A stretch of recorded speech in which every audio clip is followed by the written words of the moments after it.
Hi കൂട്ടുകാരെ, ഈ 2 ദിവസം ഫ്രിഡ്ജിൽ വെച്ച് തണുപ്പിച്ച ബോക്സ് തുറക്കുക കേട്ടോ.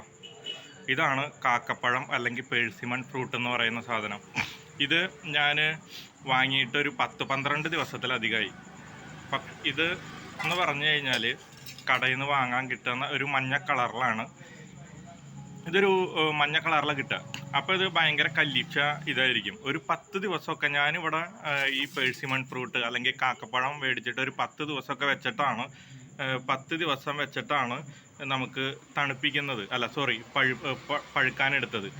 അപ്പോൾ ആ ഇതിൽ വന്നു കഴിഞ്ഞാൽ ഈ തക്കാളി തൊലി പൊളിക്കുന്നത് പോലെ ഇതിങ്ങനെ സോഫ്റ്റായി കഴിഞ്ഞാൽ തൊലി പൊളിക്കാൻ പറ്റും. കണ്ടോ? എന്നിട്ട് ഇപ്പം കഴിക്കുകയാണെങ്കിൽ അതെ ഈ ഒരു ലെവലിലാണ് നമ്മൾ തൊലി പൊളിക്കേണ്ടത്. ഇത് അടിഭാഗം പഴുപ്പ് കൂടിയിട്ടും പിന്നെ തണുപ്പത്തിരുന്നിട്ടും കൂടിയുള്ള പ്രശ്നമാണ് കേട്ടോ. ശരിക്കും ഇത് തൊലി കളയേണ്ട ആവശ്യമില്ല എന്നും പറയുന്നുണ്ട്. എന്നാലും ഇത് ഞാൻ ഒരു പ്രാവശ്യം കഴിച്ചിട്ടുണ്ട്. ഇതൊന്നും കൂടെ കഴിച്ചിട്ട് ഇതിൻ്റെ ഒരു റിവ്യൂ പറയാം എന്ന് വിചാരിച്ചിട്ട് ഞാൻ ഒന്ന് കടിക്കട്ടെ.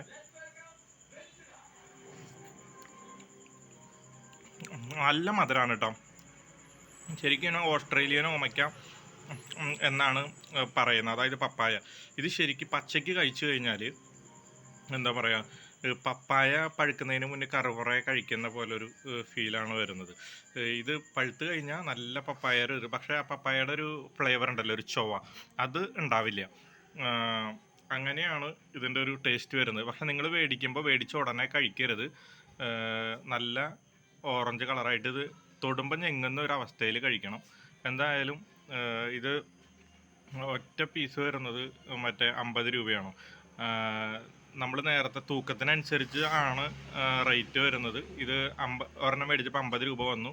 അപ്പോൾ നിങ്ങൾ മേടിക്കുന്ന സമയത്ത് ഇങ്ങനെ ഞെങ്ങുന്ന രീതിയിൽ ആവുന്നത് വരെ വെയിറ്റ് ചെയ്യുക, തണുപ്പിച്ചിട്ട് കഴിക്കുക. നല്ല അടിപൊളി പഴമാണ്. ഓക്കെ.